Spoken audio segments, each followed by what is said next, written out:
네, 소개받은 그 이한솔이라고 하고요. 저는 지금 한빛 미디어 노동인권센터라고 하는 이제 방송 현장의 노동자들 지원하는 그 시민단체에서 활동을 하고 있고, 원래 사실은 민달팽이 유니온이라고 하는 그 청년 주거 문제 해결하는 곳에서 같이 활동을 하고 있어서 투잡이긴 한데, 사실 한빛 미디어 노동인권센터는 앞으로 설명드리겠지만, 어쨌든 제가 이렇게 여러 가지 일들과 엮이면서 계속적으로 이 일을 맡을 수밖에 없는 상황이 돼서 이제 함께 이제 일을 맡아서 이제 진행을 하고 있는 부분이라고 할 수 있고요. 사실 책 소개라고 해가지고 책과 관련된 이야기를 이렇게 강의로 하는 거는 조금 애매하긴 하지만, 그래도 시작해 보자면, 저희 가장 보통의 드라마라고 하는 책은 방송 현장에서도 드라마, 예능, 시교 등 다양한 부문들이 있습니다. 이제 그 중에서 이제 드라마 현장의 문제는 워낙 집약적으로 진행되는 어떤 촬영 스케줄이나 제작 구조 때문에 하루에 한 20시간, 24시간 노동은 너무나 당연하고, 주당 100시간, 120시간씩 일을 하면서 찍어야 되는 그런 말도 안 되는 상황들이 계속적으로 저희 한빛센터 활동을 통해서 어떤 제보를 받고 드러난 사실들이 있습니다. 그래서 지금까지 한빛센터의 활동들을 모두 총망라해서 드라마 현장의 여러 측면들을 이렇게 다각도로 분석하고 이제 해결하기 위한 어떤 첫걸음으로서 이 문제들을 모아놓고 대안을 제시한 책이라고 볼 수 있고요. 그리고 더불어서 여기 사진에 나온 것처럼 예전에 이제 TVN의 혼술남녀라는 드라마의 이제 조연출이었던 이한비 PD가 드라마 현장의 이제 부조리함을 이제 이야기하면서 이제 세상을 떠난 사례가 있습니다. 그리고 여기 나온 이한비 PD가 이제 제 친형이기도 하고요. 그래서 그동안 이제 CJ랑 처음에 저희 유가족 대책위가 계속적으로 이제 싸움을 하고 대응을 하다가 이후에 CJ로부터 공식적인 사과를 받게 됐고, 그 사과의 위로금으로써 이제 한빛센터가 운영을 시작할 수 있게 되는 부분인데, 그때 과정들, 여러 가지 기억들이나 어떤 대응의 흔적들까지를 이제 책에 같이 담았다 이제라고 보시면 될 것 같습니다. 그래서 드라마 현장의 문제가 한빛 PD로부터 거의 한 몇십 년 만에 처음 문제제기가 되기 시작하면서 한 2, 3년 만에 빠르게 지금 변화를 하고 있는데, 그 시간의 흔적들이나 향후의 어떤 흐름들을 보고 싶으시다면 책을 쭉 보시는 게 좋을 것 같습니다. 이미 기사로도 막 여러 번 나오긴 했는데, 기사는 아무래도 기사라는 거의 특성상 어떤 한 측면에 집중해서 짧은 글로서밖에 만날 수 없기 때문에 종합적인 내용들을 담은 그런 컨텐츠물은 논문 정도를 말고는 거의 없었다시피 하기 때문에 이 책의 의미는 그런 데서 방송 현장의, 특히 드라마 현장의 문제를 종합적으로 지적한 데 있어서의 첫 번째 사례로서 의미가 있지 않을까 라고 생각을 하고 있습니다. 요새 유행하는 드라마들 보시면 큰 흐름이 있습니다. 처음에 이제 미생에서부터 시작돼서 혼술남녀도 그렇고 청춘들을 좀 위로하거나 이 사회가 너무 약간 무자비한 어떤 노동 강도나 아니면 굉장히 부적절한 감수성이나 여러 가지 문제들로 인해서 이제 한국 사회가 많은 갈등들이 발생하고 있는데, 그런 것들을 직접 지적하고 은유적으로 표현해내면서 다양한 어떤 청년 세대의 감수성들을 이제 자극하는 드라마로서 성공한 드라마들이 정말 많이 우리 주변에서 흔히 볼 수 있습니다. 그런데 이제 문제는 그거를 제작하는 사람이 사실은 그 내용에 해당되는 문제들을 그 현장에서 겪고 있다는 거죠. 예를 들면 방송 작가가 가불관계로 인해서 성폭력 사건이 발생하는 드라마가 있었는데, 그 드라마 현장에서도 그걸 문제를 지적하면서도 그 드라마 현장에서도 그런 비슷한 성폭력 사건이 발생하고 있고, 혹은 미생에서 장시간 노동이나 청년들의 경쟁을 비판하는데 그 감독은 사실 엄청나게 120시간씩 그 청년들을 갈아 넣으면서 제작을 하는 감독이기도 하고, 이런 말도 안 되는 괴리감들이 이 컨텐츠를 제작하는 사람들로 하여금 더 심한 좌절감이나 어떤 충격들을 주고 있기 때문에 더 큰 문제라고 생각을 하고 있습니다. 그런데 우리는 보통 그런 드라마가 만들어지면 이제 스포트라이트를 받는 거는 그냥 유명 배우, 감독, 작가, 이렇게 카메라 앞에 드러나는 사람들 사람들에게만 관심들이 있는데 그 안에서 정말 갈아 넣어지고 있고 고생하면서도 한 편의 드라마를 만들기 위해 정말 많이 노력하고 있는 그 수많은 사람들의 이야기도 조명받아야 되지 않을까라고 생각해서 그런 사람들에 대한 이야기가 있다라고 보시면 됩니다. 그리고 더불어서 이 책을 읽으시는 분들이 이제 스포트라이트를 받지 않는 카메라 뒤에 있는 사람들을 지지하고 응원할 수 있기를 바라면서 여러분들께서도 조금의 관심을 부탁드린다는 말씀을 같이 드립니다. 이게 저희 형이 이제 세상을 떠나면서 남긴 유서물인데 보시면 촬영장에서 스태프들이 이렇게 농담 반 진담 반으로 노동착취라는 말을 이제 던진다고 합니다. 그만큼 너무 만연해서 이거는 뭐 사실 누군가가 뭐 어디 하나가 잘못된 게 아니죠. 그러니까 혼술남녀 드라마 제작진이 잘못된 게 아니라 그냥 이 판 자체가 다 하루 20시간 주당 뭐 120시간의 그냥 노동 강도가 너무 당연한 상황이었고 여기서 어떤 개인이 문제 제기를 하면 이 좁은 바닥에서 혼자 약간 고립되고 이제 약간 뒤로 이렇게 구석으로 몰릴 수밖에 없는 상황들이 계속 반복되고 있는 상황에서 저희 형이 사실 그 노동에 대한 관심들이 많아서 어쨌든 그런 부분들을 조금 더 표현하고자 드라마 PD가 됐는데 자기가 누군가를 착취하는 관리자로서 역할을 할 수밖에 없고 이 문제를 제기했을 때는 전혀 바뀌지는 못할 망정 자기마저 쫓겨나야 되는 상황 때문에 좌절감들이 심했고 더 이상 희망들이 안 보였기 때문에 이런 선택들을 할 수밖에 없었다고 생각을 해요. 그런 어떤 이야기들을 그래도 꺼내줌으로써 사실은 이 드라마판에 이제 작은 태풍이 불기 시작하지 않았을까라고 생각을 하고 그렇게 봤을 때 그러면 지금 뭐 제가 오늘 가장 보통의 드라마라 그래서 드라마 현장에 대한 이야기를 많이 할 거긴 한데 그냥 뭐 시작하기 전에 조금 더 말씀드리고 싶은 부분은 이게 단순히 드라마 하나만의 문제는 아니라는 겁니다. 우리나라가 막 4차 산업 강조하고 미디어나 새로운 컨텐츠물을 제작하고 어떤 창의노동이나 창작노동에 대한 관심들을 많이 드리고 있고 이게 실제로 시장이 많이 커지고 있는 것도 사실이죠. 뭐 IT 업계나 게임 업계 아니면 공연을 기획한다든지 뭐 드라마를 만든다든지 아니면 메이커나 크리에이터 등등 이런 어떤 창의나 창작노동의 범주에 속하는 이 미디어의 산업이 실제로 4차 산업에서 매우 중요하게 다뤄지고 있고 영역이 점점 커지고 있는데 이와 관련된 어떤 노동 안전에 대한 대비가 전혀 없다라고 하는 게 어쨌든 가장 핵심적인 문제의 근원이지 않을까라고 생각하고 있습니다. 저희는 드라마에 대한 문제 제기를 하면서 이제 이 얘기들을 확장해 나갈 계획이기는 하지만 아직도 여기 써 있는 수많은 사람들은 이 비슷한 노동 현실에 처해 있다는 거죠. 뭐 게임 업계에서 그 넷모모아라는 거기서 이제 또 어떤 이렇게 누군가가 이제 희생되는 사건이 있었고 뭐 과로사나 이런 부분에서 지적되는 업계들이 대부분 이 창의 노동과 관련된 부분이고 특히 이제 사업자들이 이제 노동자들을 대할 때 그러니까 너네에 대한 그 노동자들을 대하면서 너네가 작품 만드는 일인 걸로만 치부하기 때문에 어떤 기준 정확한 그들을 보호할 수 있는 기준이나 이런 것들을 마련해 놓지 않은 상태로서 무방비하게 24시간 막 길게는 막 30시간씩 노동을 이어서 하는 그런 상황들에 놓여 있다라고 보시면 될 것 같습니다. 그리고 심지어 이 업계에 있지 않으면 이 현실을 제대로 알기 힘든 것도 또 큰 문제 중에 하나지 않을까라고 생각이 돼요.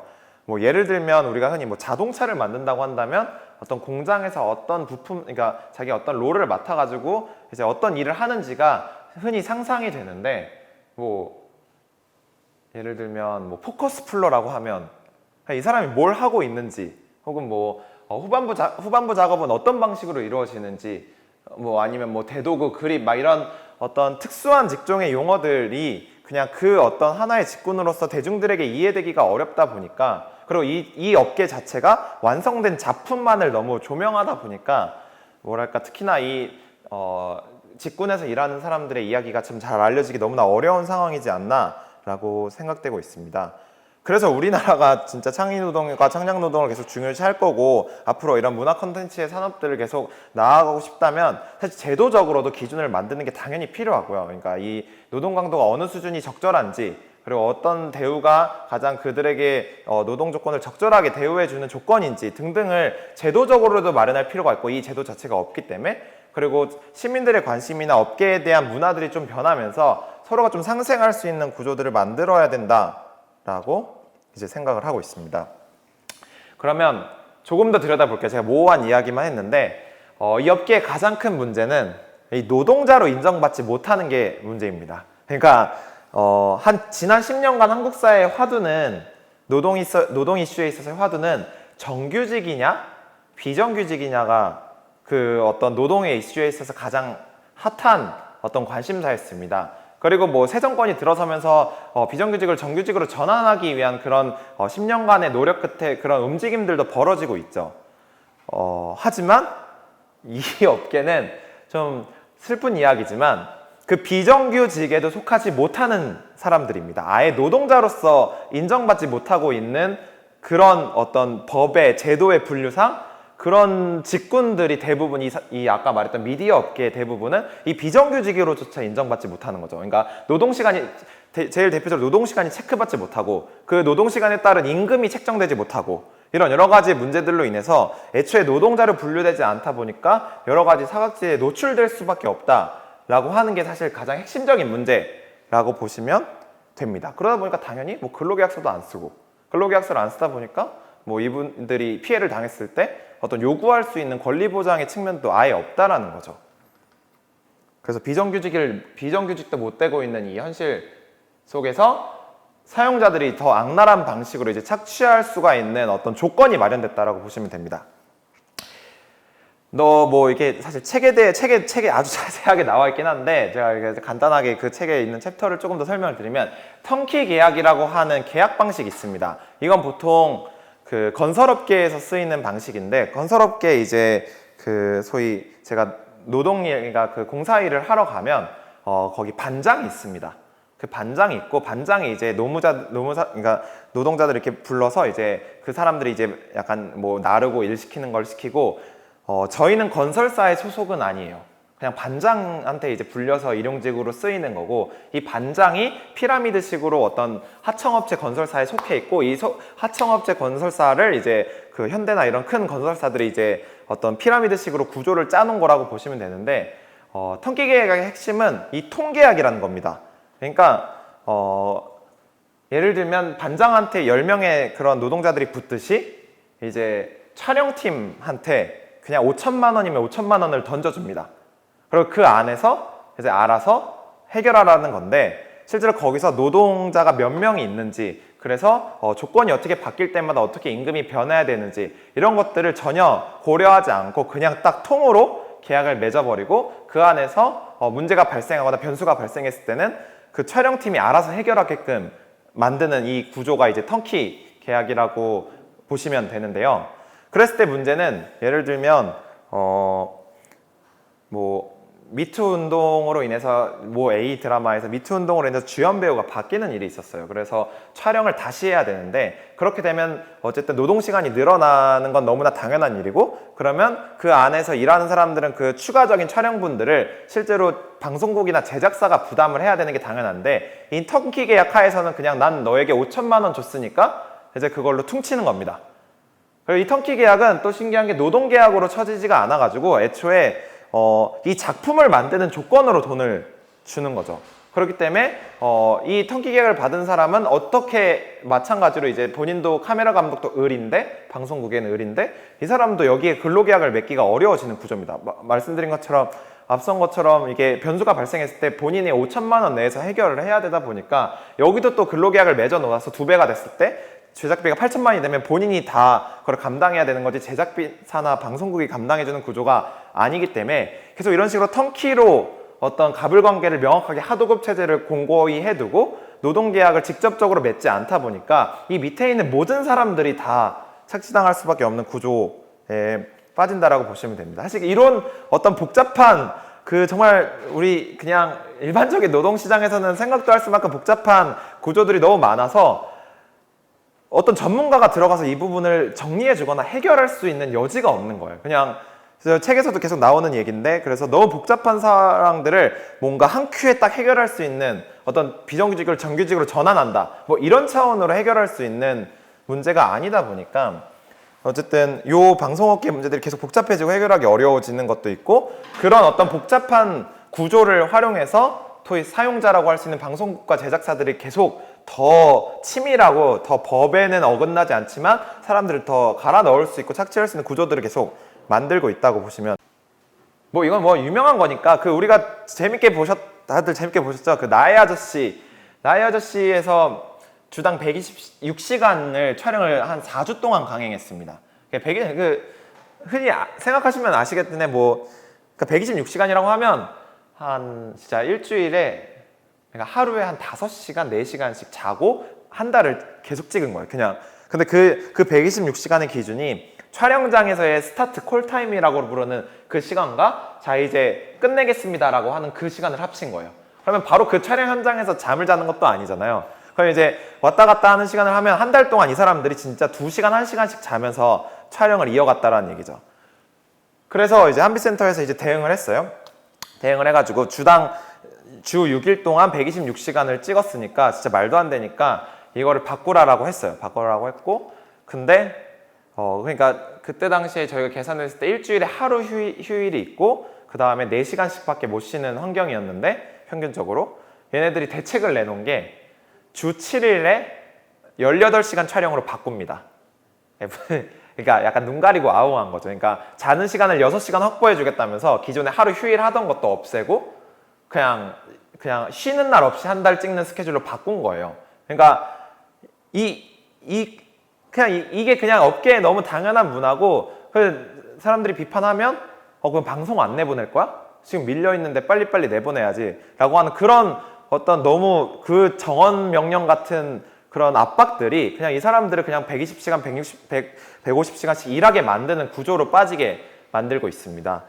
뭐 그래서 흔히들 이야기하는 뭐 내용들이 있죠. 뭐 여기서도 제시되긴 하지만 뭐 사전 제작을 해야 된다, 뭐 반사전 제작을 해야 된다, 뭐 아니면 뭐 우리나라는 미국은 드라마가 일주일에 주당 뭐 45분씩 편성인데 우리나라는 주당 2회씩 막 한 화에 막 길게 하면 100분씩 막 편성 시간이 나오고 이러니까 문제가 있다. 뭐 이런 여러 가지 대안들이 있는데 사실 그런 부분도 하나하나 해결하는 것들은 뭐 중요할 것 같아요. 근데 이제 말씀드린 것처럼 애초에 기준 자체가 없는 게 제일 큰 문제라고 저희 센터는 보고 있는 겁니다. 그러니까 나의 아저씨는 사전 제작 드라마였고 최근에 문제됐던 아스달 연대기도 사전 제작 드라마인데 중간에 어쨌든 변수가 터집니다. 변수 터지고 뭐 아까 말했던 밑으로 배우가 바뀐다든지 어차피 다시 찍어야 되면 사실 만약 그때 노동 시간을 뭐 일주일에 80시간 이상 우리나라 52시간이니까 그러니까 뭐 그거는 기대도 안 해요. 하여튼 한 68시간으로 주당 제약이 있으면 알아서 방송국에서 그냥 휴방을 하거나 결방을 하거나 이런 선택을 할 텐데 딱히 기준 없으니까 변수가 나타나면 야 그래도 방송 내야 되니까 너네 무조건 찍어 이러면서 그냥 강행하는 상황을 아무도 막지를 제어할 수가 없는 상황인 거죠. 그래서 여러 가지 뭐 제시되는 대안들을 모두 긍정적으로 검토해 볼 만하지만 결국은 이 사람들이 노동자로 인정받아서 최소한 그 근기법 아래서 보호를 받을 수 있는 상태에 놓여야 어쨌든 그게 출발점으로서 해결될 수 있다라고 이제 보는 겁니다. 그렇게 돼야 노조도 성립될 수 있고 노조가 성립되어야지 이제 방송국이든 제작사든 대응할 수 있는 어떤 구조들이 형성될 거라고 저희는 보고 있는 거죠.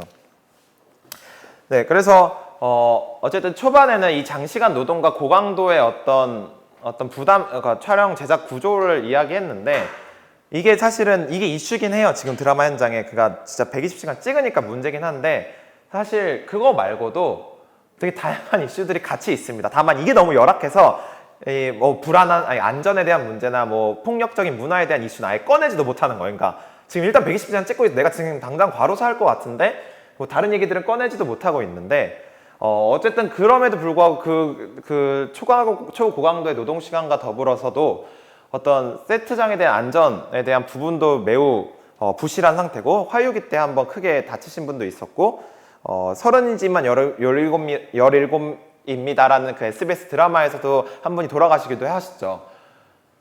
그런 어떤 안전에 대한 부분도 빨리 해결해야 될 지점이기도 하고 도제식이나 군대식 문화로 인해서 약간 이런 어떤 압박이 내려오는 어떤 그런 폭력적인 문화들이 너무 잔존하고 있어서 이거는 근데 예술업계에서 되게 많이 빈번하게 발생하는 거죠. 뭐 스포츠업계에서도 자주 발생할 거고 다 유사하게 그냥 여기도 그대로 있다라고 보시면 돼요. 그런 문제까지를 좀 같이 바라볼 수 있는 시선들이 필요하다라고 보았습니다. 그래서 책에는 주된 거는 어쨌든 이슈인 노동 강도나 이걸 해결하기 위한 제작 구조에 대한 이슈를 많이는 꺼내곤 있지만 그래도 뭐 이 안에서도 여러 가지 안전에 대한 문제나 어떤 문화에 대한 부분들까지를 같이 바라볼 수 있었으면 좋겠다는 의미로 그런 문제도 종합적으로 담기는 해 두었습니다. 그래서 같이 보시면 좋을 것 같고, 특히 어쨌든 혐오는 낮은 곳으로 흐르는 것처럼 이런 열악한 상황이다 보니까 그 안에서의 사회적 약자들은 더 궁지에 몰릴 수밖에 없는 상황이기도 합니다. 그래서 노동자 전체가 문제고, 그리고 그 안에서 여성 스태프들은 더 큰 문제들의 상황에 노출되어 있고, 심지어 이 말도 안 되는 초고강도 노동을 아동 청소년 연기자들도 똑같이 부담하고 있다는 거죠. 특히 이 아동 그러니까 그 유명 배우들은 그냥 차에 가서 쉴 수 있어요. 자기가 막 찍기 싫으면 제가 알잖아요. 그 촬영당 소동 일어나는 경우도 가끔 있잖아요. 막 거부하고 막 이런 거 할 수 있는데, 이 아동 청소년 배우들은 어쨌든 여기서 살아남기 위한 어쨌든 첫 스타트, 그러니까 초심자랑 똑같은 거라서, 사회초년생과 비슷한 구조라서 이 사람들은 계속 기다려야 되는 거죠. 그래서 그 어디 쉬러 가지도 못하고 계속 그 촬영장에서 남아서 똑같은 어른들이 견뎌야 되는 그런 현장의 어떤 문제들을 다 같이 감당하고 있기 때문에, 우리가 구조를 보고 거시적인 거를 보는 것도 중요하겠지만 그 안에서의 약자들의 문제까지도 좀 같이 바라볼 수 있었으면 좋겠다라는 차원의 이 이야기도 같이 담았습니다. 네, 어쨌든 그렇게 문제가 많았고 실제로 문제가 엄청 많은데도 불구하고 모두가 약간 이건 진짜 말도 안 되는 판이다, 이렇게 갈아 넣는 판은 이렇게 지속 가능하지 못하다고 하고 다들 힘들어하고 있음에도 불구하고 아까 말했듯이 이렇게 혼자서 문제 제기할 수 있는 그런 구조는 아니었습니다. 이 판이 워낙 좁고 소문도 나면 그냥 이 바닥에 살아남기도 어렵고 하다 보니까, 어쨌든 저희 형에게는 동료가 없었던 게 좀 가장 큰 문제였다고 저는 생각을 합니다. 그러니까 같이 싸울 사람이 없으니까 혼자 감당하다가 이제 부조리한 현실 속에서 이제 좌절할 수밖에 없었던 상황들을 저희가 어쨌든 뭐 책을 읽으시는 분들이, 시민들이 지지를 해주시든 아니면 현장의 종사자들이 같이 힘을 모아주시든 그런 어떤 동료들을 만드는 게 일단 가장 중요한 어떤 지점이지 않을까라고 생각을 합니다. 근데 물론 동료를 만드는 거를 제가 말씀은 드렸지만 그마저도 쉽지는 않습니다. 왜냐하면 아까 말했던 그런 어떤 하도급 구조에서 진짜 방송국 소속이 현장에 한 100여 명 정도 보통 드라마 한 팀으로 구성이 되는데, 이 중에 한 메인 PD, 기획 PD, 뭐 제작 PD, 조연출 몇 명 하면 10명이 안 돼요. 그러니까 진짜 한 5%만을 제외하고는 다 어떤 그냥 외주로 해가지고 아니면 뭐 계약직으로 해가지고 프리랜서들 고용한 형태로 가기 때문에 이분들이 동료로서 뭉치기가 정말 쉽지 않은 상황입니다. 그래서 어쨌든 이 책 자체는 이게 수익금은 사실 다 한빛센터로 기부되는 걸로 이제 계약이 되어 있는 상황인데, 저희가 어쨌든 이게 그냥 가만히 놔둔다고 해서 이게 조직이 이루어지거나 하기는 매우 어려운 상황입니다. 특히나 뭐 이렇게 언론 노조분도 계시긴 하지만, 어쨌든 언론 노조는 조금 더 이렇게 좀 그러니까 그 보도 부문에서 중심으로 출발을 했고, 이제 시사 교양에서 어떤 PD들 정규직 중심으로 이렇게 그 구성이 되어 있다 보니까 일종의 그들이 아까 말했던 저희 형이 좌절했던 지점처럼 본인이 관리자긴 해요.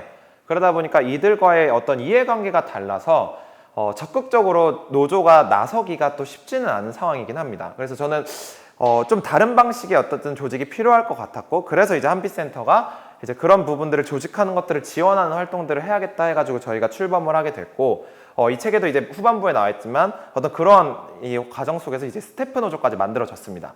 그래서 스태프 노조가 저희 센터 가장 많이 그 쉼터에 찾아오셔서 뭐 회의도 많이 하시고 저희랑 사업 파트너도 같이 하고 있어서, 그래서 어쨌든 이런 동료를 모으는 과정들이 필요할 것 같고, 이 동료들이 모이고 나면 더 넘어서 아까 말했던 뭐 5%의 방송국 노조 하시는 분들까지도 같이 연대해서 좀 문제들을 해결해 나가는 과정들로 이어졌으면 좋겠다라는 바람을 말씀드립니다. 네, 저희가 했던 캠페인인데 참 이 구호를 정하면서도 되게 씁쓸하죠. 그러니까 어쨌든 방송국 현장 분들 다 모아가지고 이제 캠페인으로서 구호를 만드는데 정한 구호가 12시간 일하고 12시간 쉬자라는 이야기였습니다. 그래서 이게 제 친구가 제가 요거를 이제 카톡 프로필 사진으로 걸어놨었는데, 그 친구가 이렇게 카톡이 와가지고 막 뭐 저보고 응원한다 막 이런 얘기를 하더니 그런 뭐 요새는 또 이제 그러니까 뭐 이게 이렇게 업무 환경도 다양해졌는데 이렇게 뭐 하루 열심히 일하고 하루 쉬고 하루 열심히 하고 쉬고 뭐 이렇게 일하는 것도 나도 좋은 것 같아. 그냥 자기 나름의 어떤 위안의 용도로 보낸 건데 그분은 그 친구는 이걸 읽고 진짜 12시간 일하면 뭔가 다음 날은 쉬는, 그러니까 그 사람, 우리의 일반적인 상식은 52시간이 있으니까 그냥 그렇게 사고를 한 건데 사실 저희가 요구한 그런 건 아니에요. 그냥 12시간을 일하면 그 당일 12시간을 쉬게 해달라는 구호입니다. 이게 이마저도 안 되니까. 그럼 뭐 다음날 뭐 쉬는 건 뭐 바라지도 않고 그냥 12시간 쉴 수 있게 해달라, 약간 이런 구호가 그냥 우리가 모은 약간 그 방송업계 모든 분들이 모아서 외친 구호라는 게 참 슬프긴 한데, 그냥 이게 어쨌든 현재 드라마 현장의 상황이지 않을까라고 생각을 하고 있습니다. 그래서 이게 좀 현실이라는 사실이 좀 안타까우면서 이런 이야기들을 더 많이 알리기 위해서 알릴 필요가 있다라고 합니다. 알릴 필요가 있다고 생각하고요. 사실 한 30분 정도 했는데 한 10분 정도는 그래서 이 책의 수익이 돌아가는 저희 한빛 미디어 노동인권 센터의 소개도 간략하게 드리면서 이제 마무리를 하도록 할 텐데요. 그렇게 해서 이제 어쨌든 대기업 회장이 최초로 이제 대기업 사장이 CEO가 이제 유가족 대책위한테 사과한 케이스는 어쨌든 저희가 처음이라고 합니다. 그래서 CJ E&M 사장이 이제 직접 사과를 했고, 이와 관련된 이제 위로금을 이제 한 5억 정도를 편성해서 저희한테 줬어요. 그래서 그걸 기반으로 이제 법인을 만들어서 한빛 미디어 노동인권센터라는 걸 만들었고, 앞서 제가 쭉 30분 동안 설명드렸던 그런 문제들을 하나하나 해결하기 위한 활동을 이제 시작하게 되었습니다. 그래서 현재 상암동에 쉼터가 있습니다. 그래서 쉼터가 있어서 현장의 분들이 좀 마음껏 찾아오셔서 쉴 수 있는 그런 어떤 분위기들을 만들기 위해서 이제 좀 크게 이제 공간을 마련해 놓고 기다리고 있고요. 현재는 뭐 방송 스태프 노조의 스태프분들 그리고 작가분들이 이제 잘 알려져가 소문이 나서 많이 오시는 편인데, 뭐 주변에 혹시라도 이렇게 스태프나 이런 분들이 있으면 아직 잘 모르시는 분들이 많으니까 이제 좀 많이 알려주셔서 이렇게 편하게 찾아오고 무료로 그냥 누구나 이용할 수 있는 공간이니까 쓰시면 좋을 것 같다라고 생각을 하고 있습니다. 그리고 이제 현장을 찾아다니면서 이제 문제 제기를 하고 있습니다. 아까 말했던 나의 아저씨를 비롯한 저희가 작년에 제보받은 드라마 수가 38개 현장에서 제보를 받았습니다. 1년에 한 100편 좀 넘게 찍히거든요. 그러니까 거의 한 3분의 1 정도가 제보가 들어온 거고, 사실 안 들어온 제보까지 합치면 거의 그냥 드라마 현장이 그 정도 수준의 문제는 그냥 디폴트라고 보시면 될 것 같은데, 그런 현장들을 찾아다니면서 계속 이슈 파이팅을 하고 뭐 방송국을 압박하고 1인 시위도 하고 진행을 하고 있고요. 뭐 다행히도 드라마 현장에서는 이제 한빛센터를 모르는 사람은 없다고 합니다. 그리고 이제 모든 그 드라마 제작을 기획할 때 단계에서는 어떻게 하면 한빛센터한테 이렇게 공격당하지 않을까를 이제 제작 PD들과 기획 PD들이 준비를 하는 수준까지는 그래도 올라온 상태라고 보시면 되고, 가끔은 저도 친구들이 드라마 PD로 많이 가 있어요, 방송국에. 그럼 이제 가끔씩 전화도 옵니다. 전화도 와서 우리 지금 드라마 하나 기획하고 있는데 뭐 이렇게 하면 지키는 거냐, 너네가 문제제기 안 할 거냐, 막 이런 것도 막 이렇게 물어봐요. 그러니까 그만큼 이제 어쨌든 KMS나 CJ나 JTBC 요 정도 수준에서는, 웹드라마까지 아직 못 갔지만 요 정도 수준에서 이제 한빛센터의 활동들을 이제 의식하고 그런 것들을 좀 지키기 위해서 노력하려고는 이제, 아니면 눈치라도 보고 있는 수준까지는 바뀌기는 했다라고 생각을 하고, 그런 활동들을 계속 이어서 나가고 있습니다.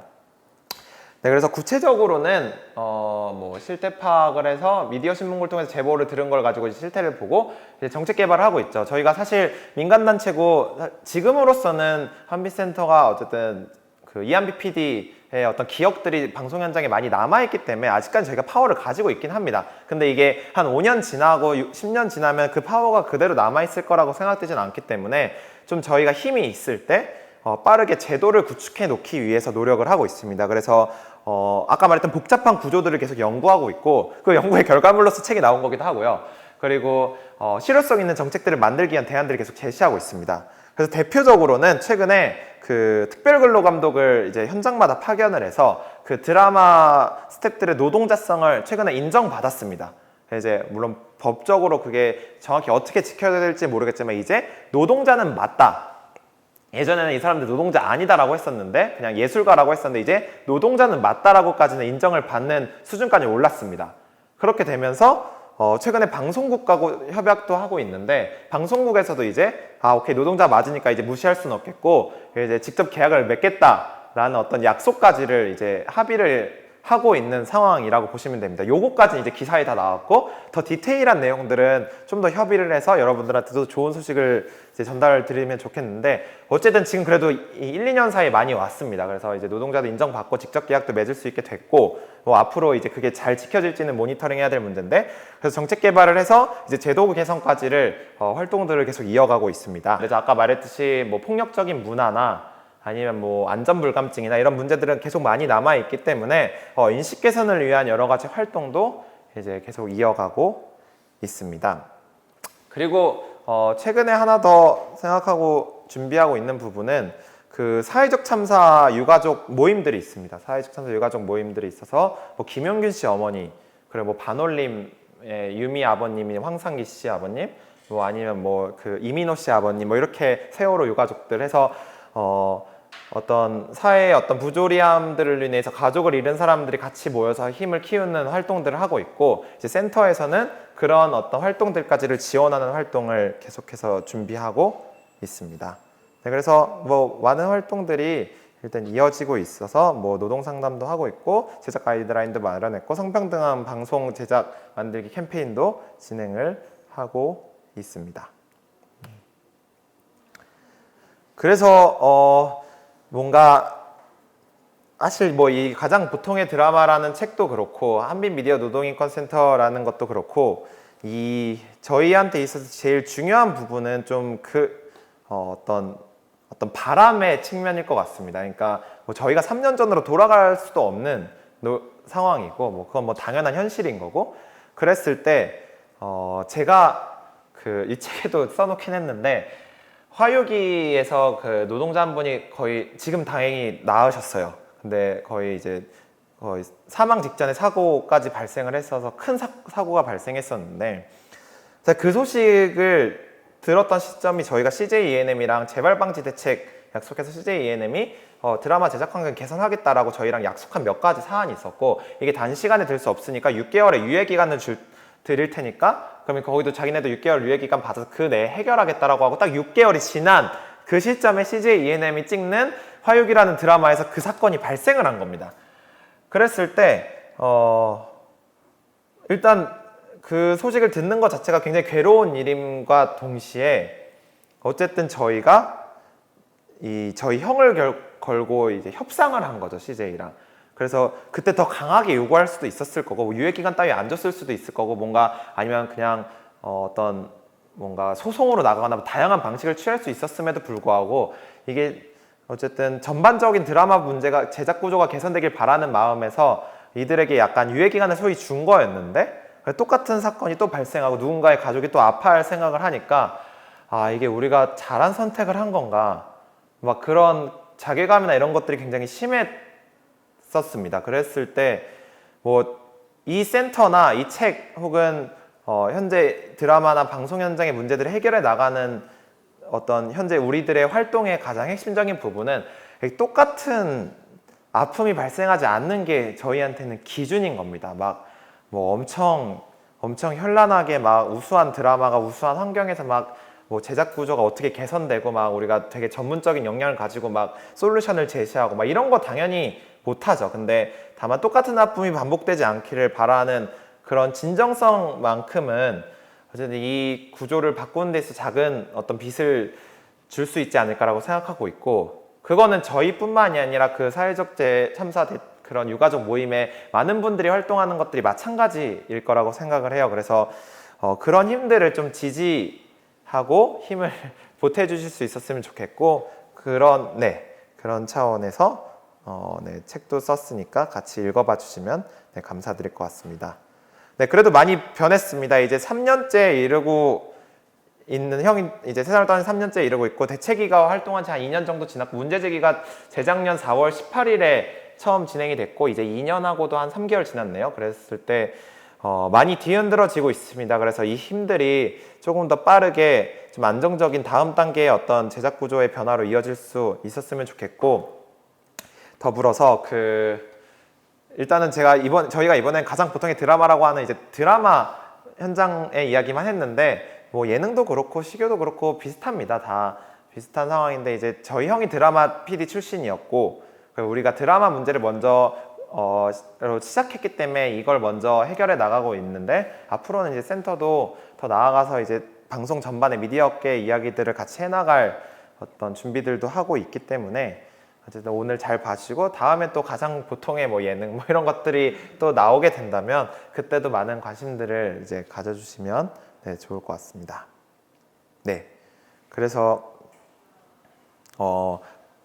아까 말씀드린 것처럼 드라마 현장의 노동자, 그리고 혹은 수많은 미디어계 노동자, 혹은 수많은 창의 산업에 있는 노동자들은 기존의 틀에서는 소외될 수밖에 없다라고 하는 게 이 책이 말하는 가장 핵심적인 내용입니다. 그래서 그냥 가장 보통의 사람이 보통의 드라마를 만듦에도 불구하고 소외되고 있는 이 현실에서 좀 우리가 같이 잘 살 수 있는 그런 사회를 좀 꿈꾸면서 책을 이제 쓰고 그런 내용들이 들어있다라고 하면 되고, 그런 차원에서 한빛 미디어 노동인권센터의 활동도 네, 많이 관심을 부탁드리겠습니다. 네, 그러면 긴 시간 시청이요? 아니면 뭐 함께 해주셔서 네, 감사드립니다. 이만 마치도록 하겠습니다.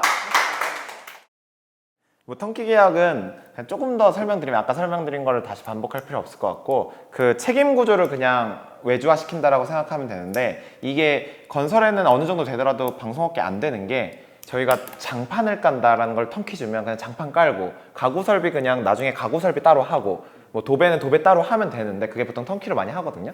근데 촬영과 조명을 턴키로 한다, 이건 말이 안 되는 거예요. 그러니까 빛이 없는데 카메라를 들이댈 수 없고, 뭐 카메라 없는데 빛만 쏜다고 해서 찍혀지는 게 아니잖아요. 그렇기 때문에 애초에 요거는 한 직군에 포함되는, 그러니까 한 현장에 포함되는 것임에도 불구하고 그냥 책임을 다 떠넘기려고 그냥 턴키를 이제 그냥 다 맺어버린 거죠, 개별 팀한테. 그래서 요게 사실은 어떤 약간 구조상의 오류라고 할 수 있고, 뭐 사실 나중에 좀 더 읽어보시면 좀 자세히 나와 있는 거요. 네. 그리고 예술인보호법 같은 것들은 이미 제정이 되어 있기는 해요. 근데 이게 산업구조에서 창의와 창작 노동의 영역인데, 어쨌든 이거는 한 사단같이 움직이는 거잖아요. 그러니까 한 150명이 이렇게 하나의 작품을 만들기 위해서 역할을 분업하고 있는 구조라서, 사실 얘를 그런 예술인보호법의 동일시에서 보호받는 구조를 만들기는 굉장히 어려운 상황이라서, 저희가 오히려 이 사람들은 노동자로 인정받고 근기법 적용으로 이제 계속 그 구조를 짜고 있다라고 보시면 되고, 관심 있는 건 추혜선 의원이 제일 관심이 많아요. 언론 출신이어가지고. 그리고 이제 최근에는 이제 민주당은 최고위원회에서, 저희 센터에서 최고위원회 회의도 열면서 어쨌든 민주당 차원에서, 정당 차원에서 이제 이 문제들을 다루기는 시작은 했어요. 그래서 얼개는 같이 짜고 있고, 내년 선거 즈음에 이제 본격적인 그 법안이나 이런 것들이 나오지 않을까 정도로 예측하고 있습니다.